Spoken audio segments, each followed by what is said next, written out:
3년간의 비밀 연애. 그러나 졸업 여행에서 그는 공개적으로 다른 여자 곁에 섰습니다. 그는 우리 이야기 아무에게도 알리지 마. 그날 밤 나는 떠났고 이번에는 나를 7년 동안 기다려준 사람을 선택했다라고 말했습니다. 여러분은 지금 상처를 기억할 만큼 아프지만 희망을 잃지 않을 만큼 졸업 여행 전날 밤 과대가 제비뽑기로 방배정을 하자는 게임을 제안했다. 하늘이 맺어준 인연이라며 남녀 불문하고 같은 번호를 뽑은 사람끼리 같은 방을 쓰자는 것이었다. 생각만 해도 짜릿한 제안이었다. 4년의 대학 생활 동안 나와 지훈은 아무도 모르게 3년째 비밀 연애를 하고 있었다. 나는 종이 상자에 손을 넣어 공 하나를 집어들고 나와 짝이 될 사람이 누구일지 조용히 기다렸다. 지훈의 차례가 되었고 그는 7번을 뽑았다. 과대는 즉시 큰 소리로 외쳤다. 7번 방의 나머지 한 명은 소은이야. 그 시절 지훈이 열렬히 쫓아다녔던 그녀의 얼굴이 순식간에 붉어졌다. 장래는 환호성으로 터질 듯했고 다들 천생연분이라며 떠들썩했지만 오직 나만이 침묵을 지켰다. 게임이 시작되기 전 과대가 지훈에게 작게 속삭이던 말을 내가 우연히 들었다는 사실은 아무도 몰랐다. 동그랗게 튀어나온 공을 잘 찾아봐. 내가 일부러 너랑 소은이 몫으로 빼놨으니까. 나는 다정하게 미소 지으며 소은에게 다가가 자연스럽게 그녀의 캐리어를 들어주는 지훈을 바라보았다. 나 역시 실소를 터뜨렸다. 3년이라는 기다림도 그가 우리의 관계를 공개하게 만들지는 못했구나 싶어서였다. 이번에는 내가 먼저 떠나기로 선택했다. 방배정은 아직 끝나지 않았지만 분위기는 이미 최고조에 달해 있었다. 과대는 모두에게 빨간색 팔찌를 나눠주며 신이 나서 소리쳤다. 규칙. 다시 한번 말할게. 같은 번호 뽑은 사람끼리는 이번 2박 3일 졸업 여행 내내 같이 다녀야 해. 팔찌 색깔이 기준이고 마음대로 떨어져 다니면 안 돼.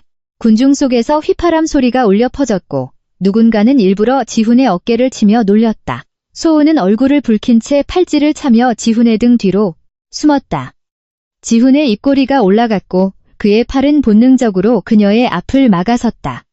너무 놀리지 마. 얘 부끄러워하잖아. 와, 보호하는 속도 보소. 다들 조심해. 소은이 심기 건드렸다가 지훈이한테 혼난다. 시끌벅적한 웃음소리가 끊이지 않았다. 나는 그 소란스러운 원형 바깥에 서서 왼손에는 뽑기 공을, 오른손에는 무거운 캐리어를 쥐고 있었다. 출발하기 전 지훈은 자신의 짐을 내 캐리어에 잔뜩 쑤셔 넣었었다. 그때 되면 내 가방은 내가 다 멜게. 캐리어까지 추가되면 난 무거워서 못 끌어. 그는 내가 새로 산 작은 크로스백을 가리키며 말했었다. 이건 끈이 길어서 내가 매도 어깨가 안 조이겠네. 3년을 함께하면서 그는 친구들 앞에서 나를 도와 짐을 들어주기는커녕 그 어떤 다정한 행동도 한 적이 없었다. 그때 나는 이번 여행이야말로 그가 우리의 관계를 공개할 기회라고 착각해 너무나도 기뻤다.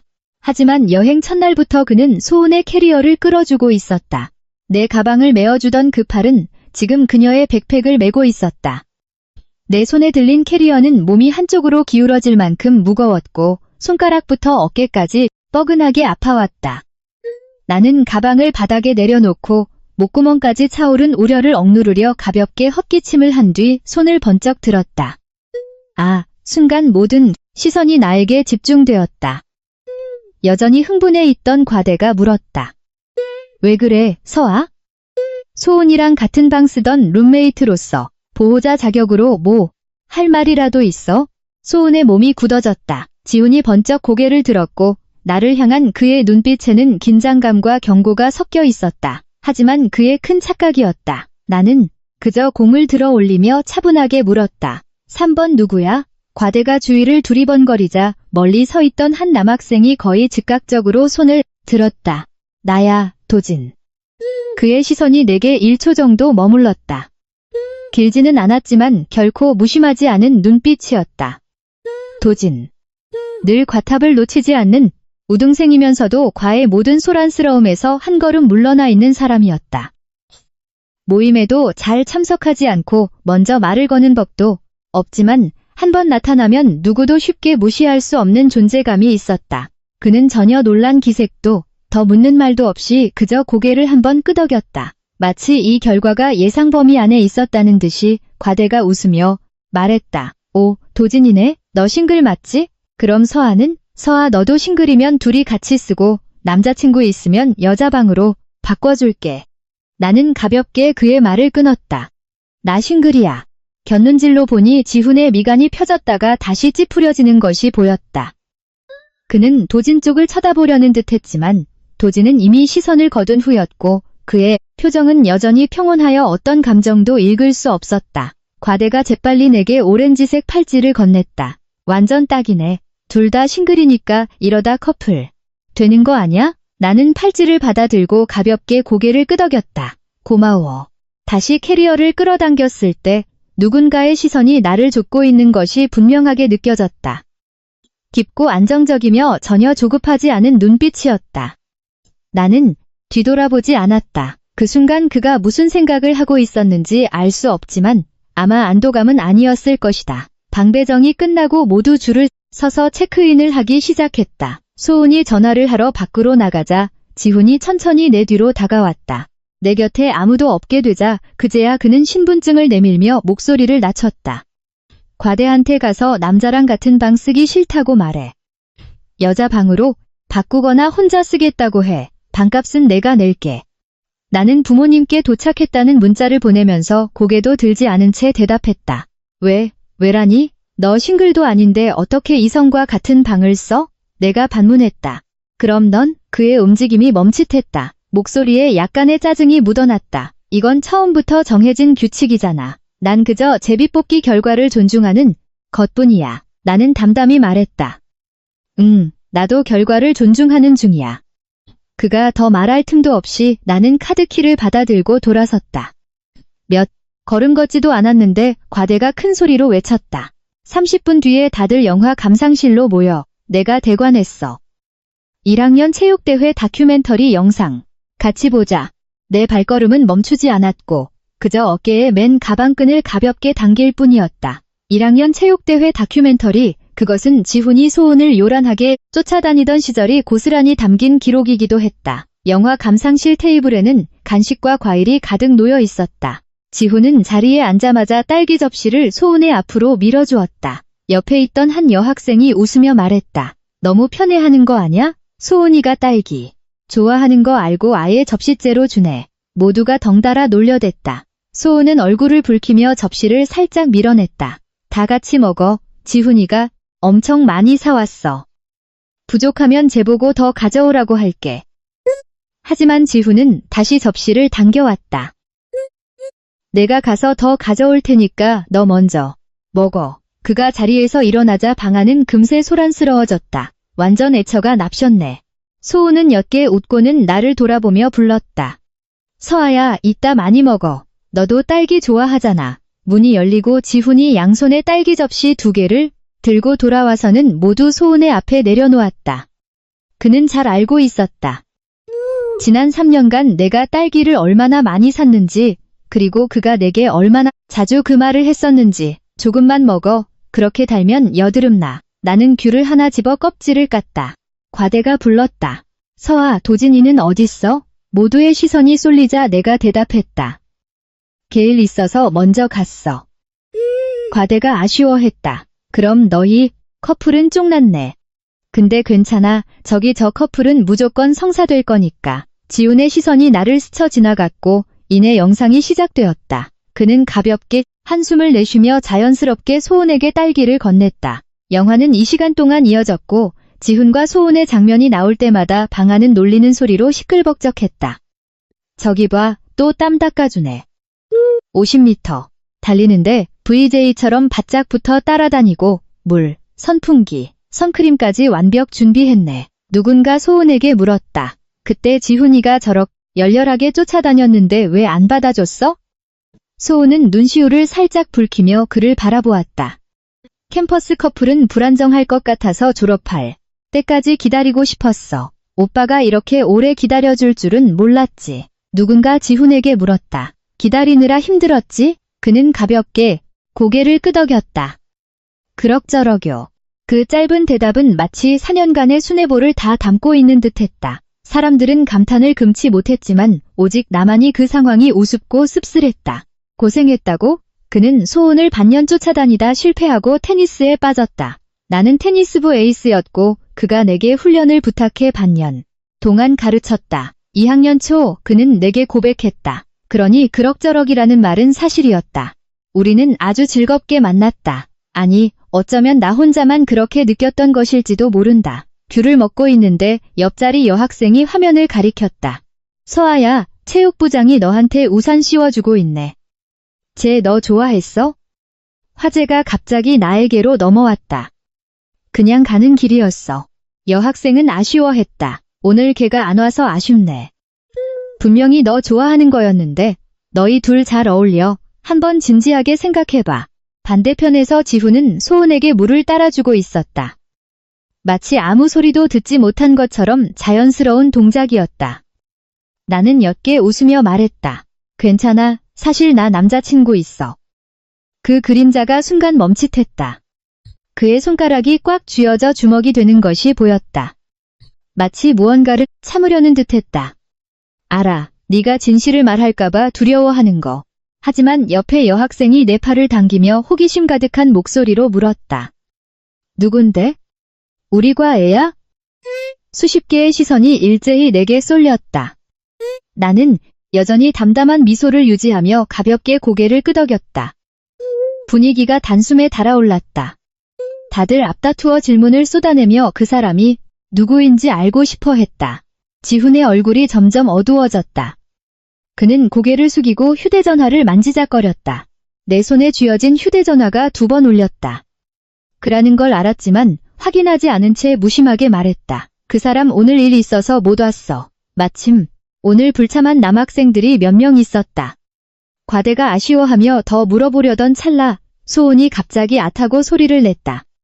들고 있던 물컵이 기울어져 바지 밑단이 젖은 것이다. 지훈은 즉시 휴지를 뽑아 허리를 숙이고 그녀를 닦아주었다. 소은이 얼굴을 붉혔다. 미안해, 내가 제대로 못 잡았어. 괜찮아, 그가 아주 부드럽게 말했다. 옷 갈아입게 데려다 줄게. 감기 걸리겠다. 그가 그녀를 데리고 나가자 영화 감상실의 열기도 식어버렸다. 사람들은 하나둘 자리를 떴다. 방으로 돌아와 보니 캐리어가 열려 있었다. 지훈의 짐은 모두 사라진 후였다. 그날 밤 나는 한참 동안 휴대전화를 바라보았다. 읽지 않은 메시지 2개가 화면에 덩그러니 떠 있었다. 말하지 마. 분위기 망치지 마. 나는 헛웃음을 지었다. 맞다. 나는 그의 여자친구인데 그와 다른 여자들 사이에 미묘한 썸 타는 분위기를 어떻게 감히 망칠 수 있겠는가. 2학년 대학 축제 때 주막 매출 1위를 달성하고도 표창장을 소은에게 양보해야 했던 것처럼 말이다. 과대에 여신이라는 그녀의 후광을 가려서는 안 되니까. 테니스 경기 결승전. 소은이 한번 출전해보고 싶다는 말 한마디에 나는 기권해야 했다. 그녀의 흥미를 떨어뜨려서는 안 되니까. 지난 3년간 지훈이 내게 못한 건 아니었다. 여름엔 햇볕을 가려주고 겨울엔 바람을 막아주고 남자친구가 해야 할 일들은 다 해줬다. 단 하나의 예외만 빼고. 소은. 그녀와 관련된 일일 때면 나는 늘 뒷전이었다. 날이 밝았지만 휴대전화는 여전히 조용했다. 전화 한 통, 문자 한 통 없었다. 창밖으로 떠오르는 아침 해를 보며 내 마음은 오히려 더 차분해졌다. 오늘은 관광 일정이 있는 날이었다. 지훈과 소은은 빨간 팔찌를 찬 채 내내 나란히 걸었다. 내가 그에게 사준 카메라는 이제 그녀의 사진을 찍는 데 쓰이고 있었다. 유명한 포토존마다 그는 인내심 있게 그녀를 찍어주었고 이어서 다정하고 자연스럽게 커플 사진을 찍었다. 마치 진짜 연인처럼. 일행이 다리 옆에서 쉴 때 다들 미래에 대한 이야기를 나누기 시작했다. 서아야, 넌 졸업하고 서울에 남을 거야? 아니면 부산으로 내려갈 거야? 나는 아주 가볍게 대답했다. 부산으로 갈 거야. 지훈은 소은에게 문을 열어주고 있었다. 그의 시선이 무심한 듯 나를 스쳐갔다. 과대가 그를 툭 쳤다. 소은이는 서울 출신이니까 넌 당연히 여기 남겠지? 그가 망설임 없이 대답했다. 당연하지. 소은의 눈이 반짝였고 그녀는 거의 그에게 기대다시피 바짝 다가갔다. 누군가 내게 다시 물었다. 서아, 너 서울 쪽에 취업 확정됐다고 하지 않았어? 왜 내려가? 나는 웃으며 대답했다. 거절했어. 부모님 곁에 있고 싶어서.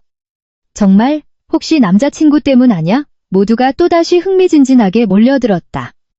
내 미소가 조금 더 짙어졌다. 둘, 다야.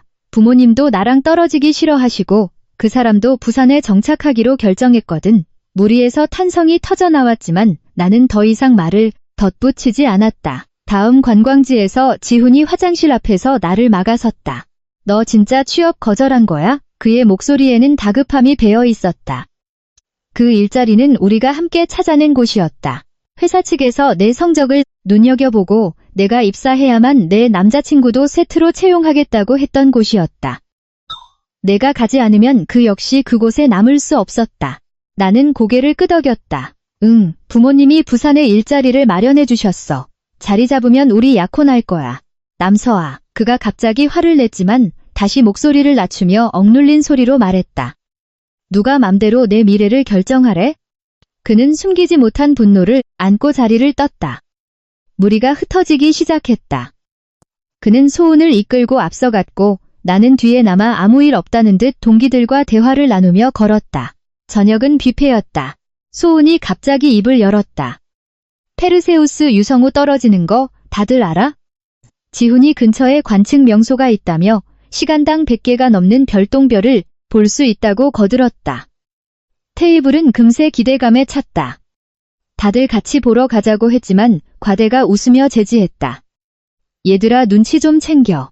별똥별은 호텔에서도 볼 수 있으니까 굳이 따라가서 들러리 서지 마. 동기들은 단번에 뜻을 알아챘다. 맞아, 그 명소는 두 사람을 위한 자리겠지.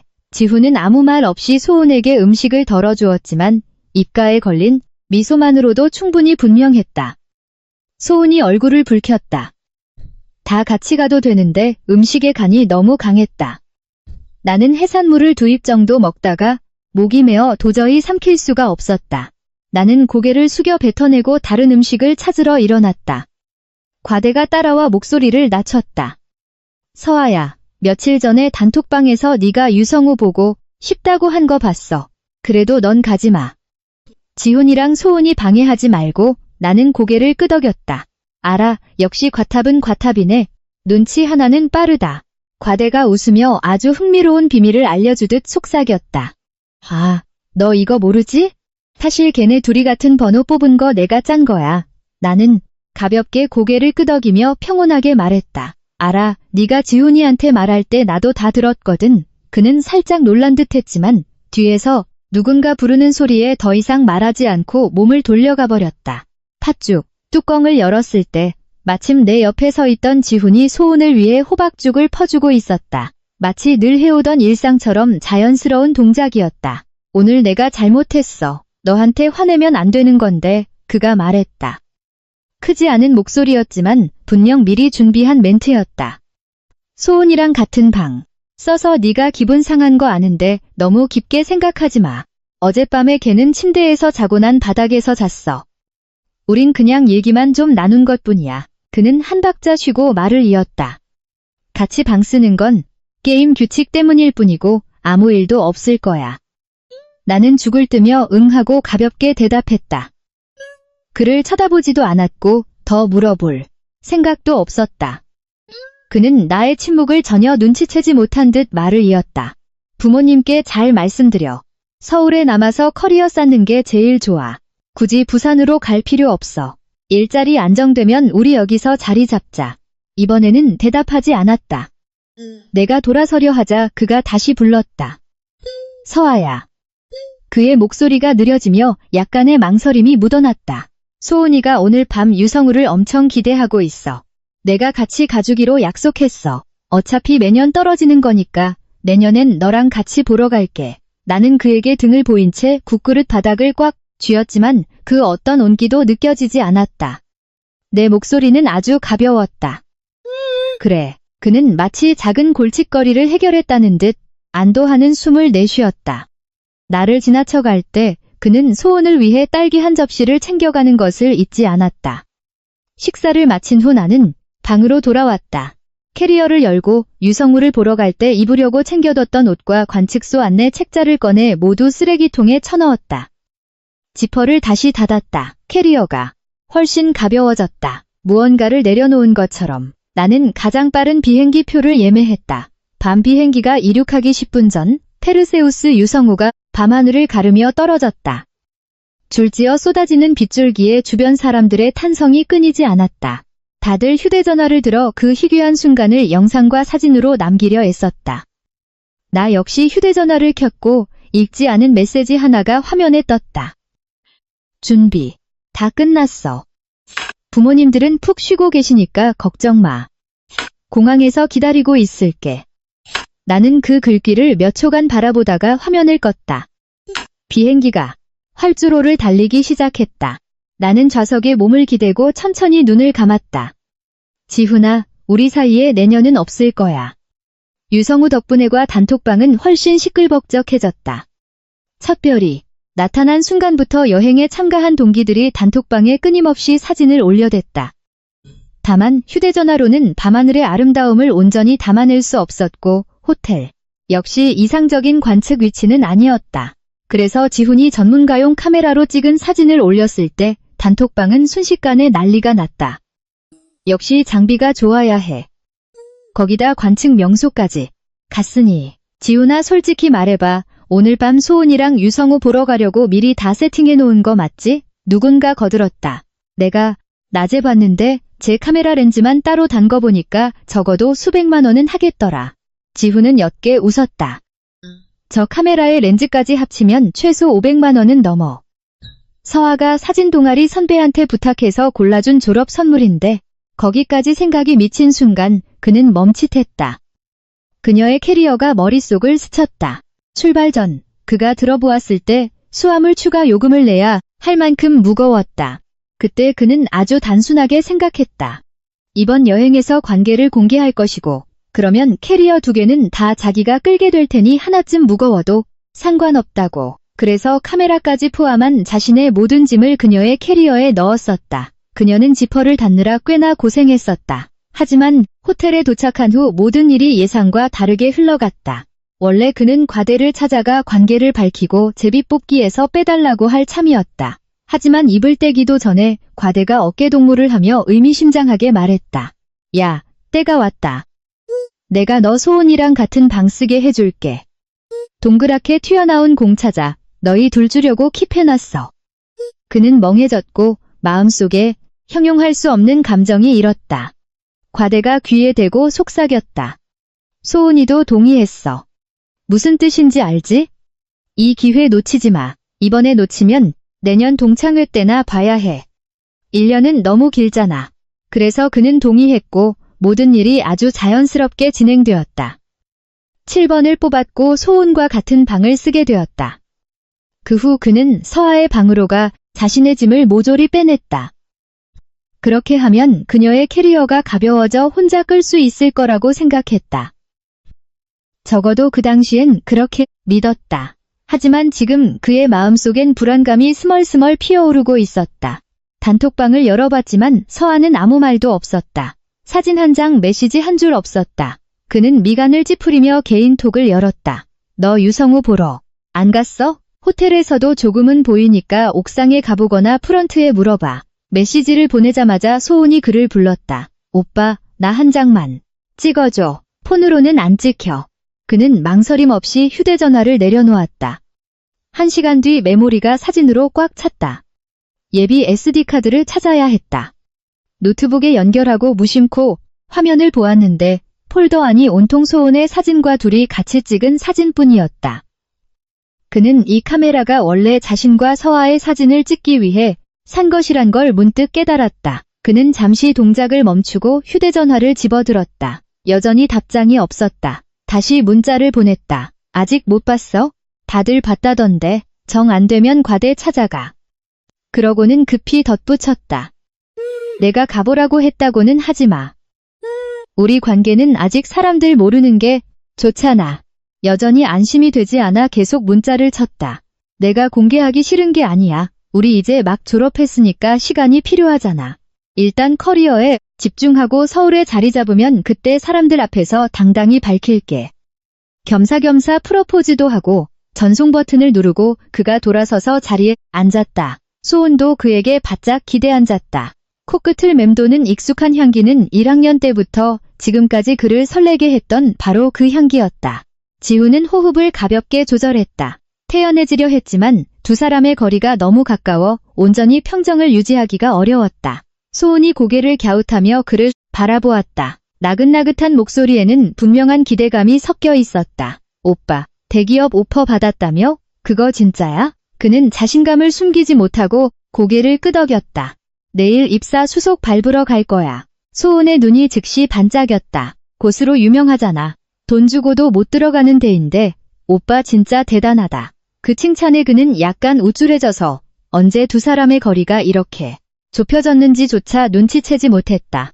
그녀의 몸이 거의 그에게 기댄 상태였다. 그녀가 우연인 듯 목소리를 낮췄지만 속셈이 다분한 말투로 말했다. 거기 직원이 가족이나 지인 사내 추천으로 꽂아줄 수 있다던데 오빠가 나 좀 도와주면 안 돼? 우리 집이 마침 회사랑 가까워서 출퇴근하기도 편하단 말이야. 지훈의 몸이 미세하게 굳었다. 그는 그녀의 시선을 피하며 얼버무렸다. 나한테 그런 권한은 없어. 한탄의 미간이 단박에 찌푸려졌고 불만 섞인 목소리가 튀어나왔다. 왜 없어? 내가 홈페이지에서 다 봤는데 오퍼만 받으면 사내 추천할 수 있다며. 그냥 말 한마디만 해주면 되는 거잖아. 그녀가 잠시 말을 멈췄고 눈가가 서서히 촉촉해졌다. 아니면 오빠가 날 돕기 싫은 거야? 아니야. 지훈이 즉각 부인했다. 금방이라도 울 듯 눈시울이 붉어진 그녀를 보며 그는 이를 꽉 깨물고 억지로 변명했다. 나도 다른 사람 추천받아서 들어가는 거라 나한텐 추천 권한이 없어. 다른 기회를 찾아보는 게 어때? 분위기가 순식간에 싸늘해졌다. 소은이 그의 품에서 몸을 떼어냈고 눈빛이 날카로워졌다. 누가 추천해줬는데? 그 질문에 지훈은 말문이 막혔다. 그는 서아의 이름을 입 밖에 낼 수 없었다. 사내 추천 규정은 직계 가족이나 연인에게만 적용되었기 때문이다. 만약 추천인이 서아라고 말한다면 그것은 스스로 두 사람의 관계를 만천하에 공개하는 꼴이었다. 하지만 소은의 앞이라 단칼에 거절할 수도 없었다. 온 학교가 알 정도로 열렬히 쫓아다녔던 여자, 여전히 그의 마음 한구석 가장 부드러운 자리를 차지하고 있는 사람이었다. 나중에 서아와 3년을 만나는 동안에도 그는 마음속에서 그녀를 완전히 내려놓지 못했다.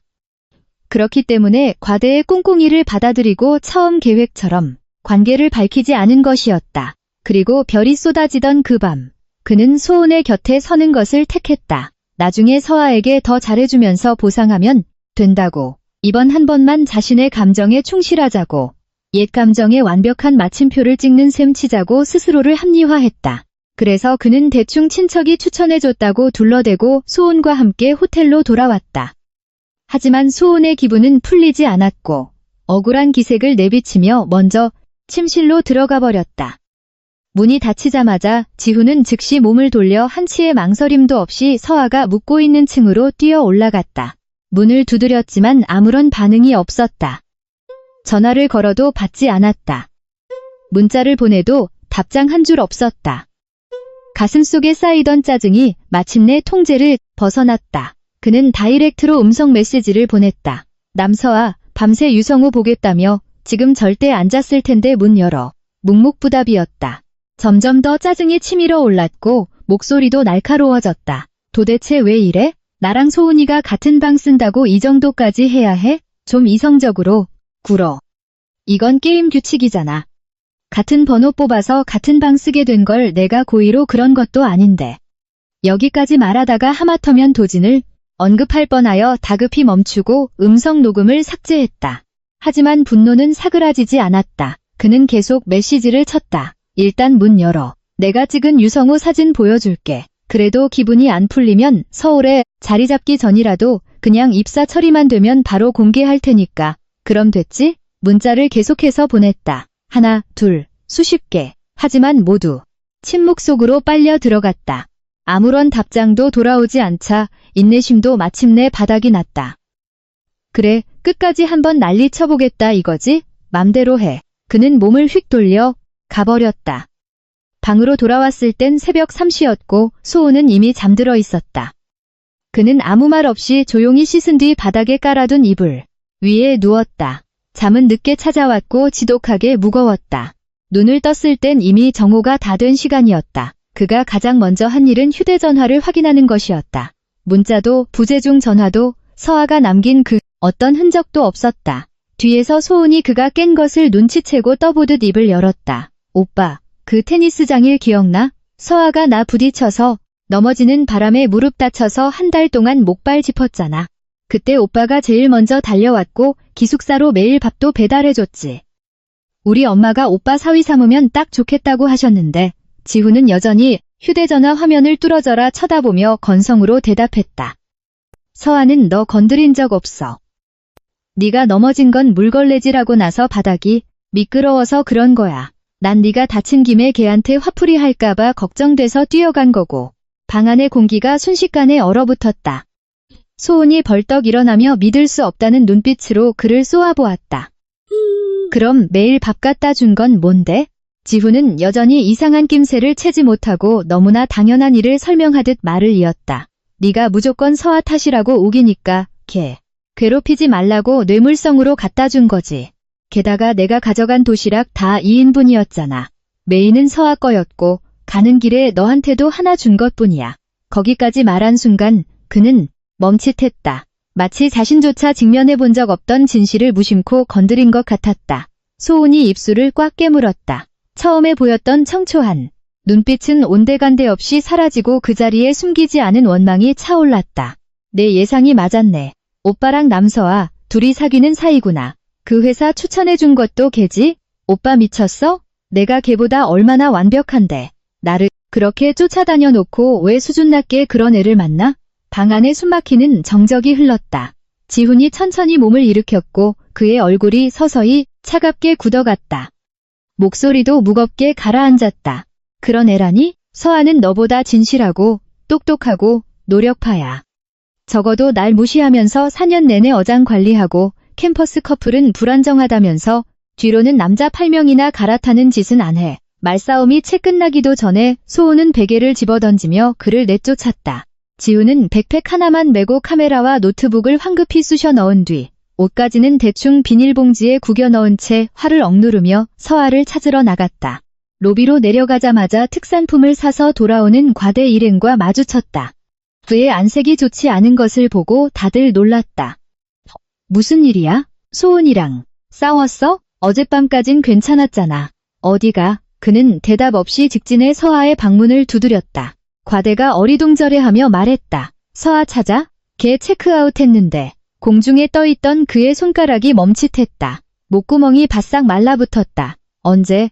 체크아웃 했는데? 여행 오늘 오후에 끝나는 거 아니야? 어제 저녁 먹고 바로 갔어. 집에 무슨 일 생겼다고 아마 부산으로 갔을걸. 순간 세상의 모든 소리가 차단된 것 같았다. 그는 즉시 카카오톡을 열었다. 채팅방에는 여전히 그가 보낸 일방적인 메시지들만 빽빽할 뿐 답장은 없었다. 전화를 걸었지만 전원이 꺼져 있었다. 상황 파악이 덜 된 과대가 여학생들에게 물었다. 갈 때 무슨 말 안 했어? 한 여학생이 냉큼 끼어들며 흥미진진하게 말했다. 다들 인스타 안 봤어? 서아 부산에 남자친구 만나러 간 거야. 양가 부모님 모시고 밥 먹었대. 지훈이 번쩍 고개를 들었다. 안색이 순식간에 흑빛으로 변했다. 말도 안 돼. 우리 부모님은 부산에 안 계셔. 여학생이 그를 이상하다는 듯 쳐다보았다. 누가 너래? 넌 서아 남친 아니잖아. 공기가 갑자기 숨막히게 무거워졌다. 이거 봐. 여학생이 휴대전화를 내밀었다. 도진이잖아. 그 이름이 등장하자마자 지훈의 머릿속은 거의 하얗게 비어버렸다.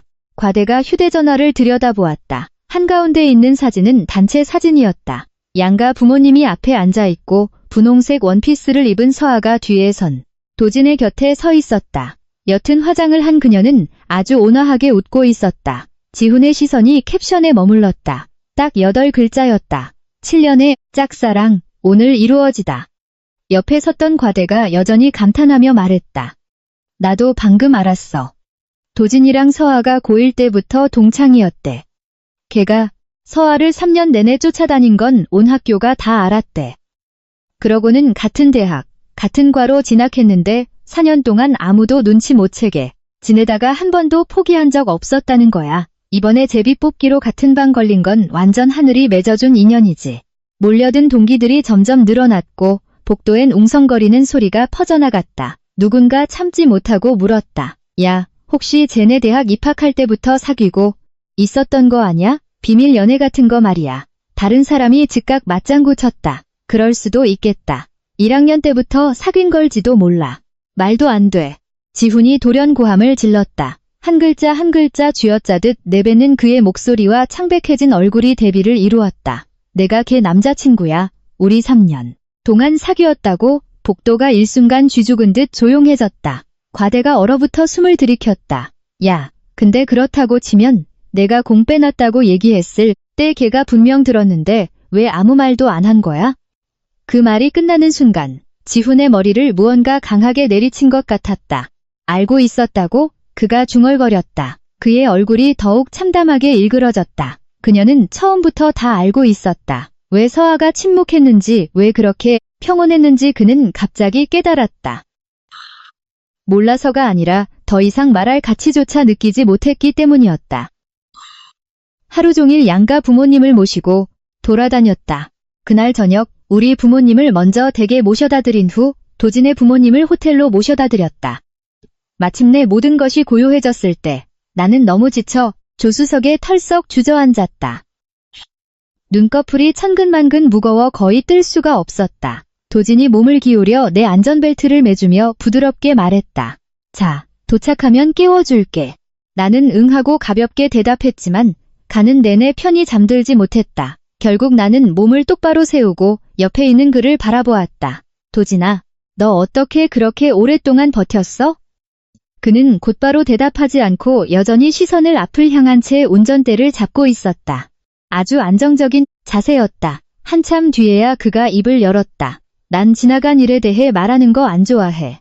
그가 한 박자 쉬고는 목소리를 더 낮추어 말했다. 하지만 너라면 그럴 가치가 있었어. 그가 빨간불에 차를 멈추고 고개를 돌려 나를 바라보았다. 내가 서울에서 부산으로 먼저 내려와서 집을 봐뒀어. 원래 우리 가족이 사둔 집인데 난 거기 안 살 생각이었거든. 취업 문제 도와주셔서 장인 장모님께 감사해. 나는 고개를 끄덕였다. 너무 부담 갖지 마.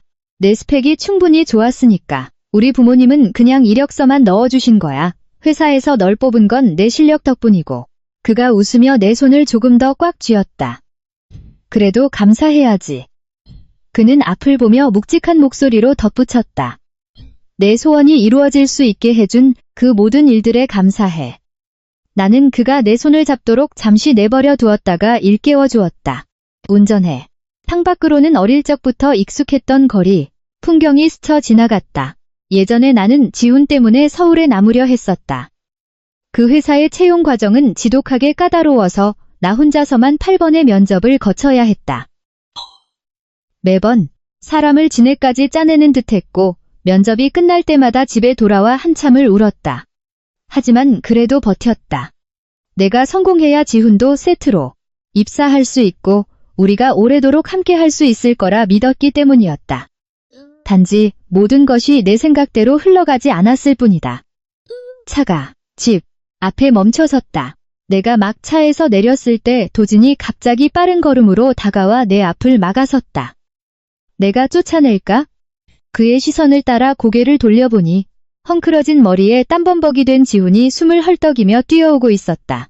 학겐 남서아, 너 나한테 화났다고 홧김에 아무 남자랑 만나면 어떡해? 부모님께 다 말씀드렸어. 나 앞으로 부산에서 자리 잡을게. 서울 직장 같은 거 필요 없어. 다시 돌아와. 우리 사이 당장 공개할게. 나는 그를 쳐다보며 이해할 수 없다는 듯 물었다. 지훈아, 우리 사이에 무슨 관계가 있는데? 그가 얼굴을 쓸어내리며 다급하게 말했다. 제발 억지 부리지 마. 너 이러면 남들이 너 진짜 쟤랑 사귀는 줄 안단 말이야. 과대한테도 우리 사귀는 사이였다고 다 말했어. 그렇구나. 그제야 이해가 갔다. 넌 내가 그냥 삐진 줄 아는구나. 나는 도진의 팔짱을 끼며 미소 지었다. 억지 부리는 거 아니야. 방배정 제비뽑기 하던 날 도진이가 나한테 고백했고 내가 받아줬어. 상견례 준비하려고 도진이가 먼저 부산에 내려와 있었던 거고. 다음 달에 우리 약혼해. 지훈이 순간 이성을 잃었다. 말도 안 돼? 그때 우린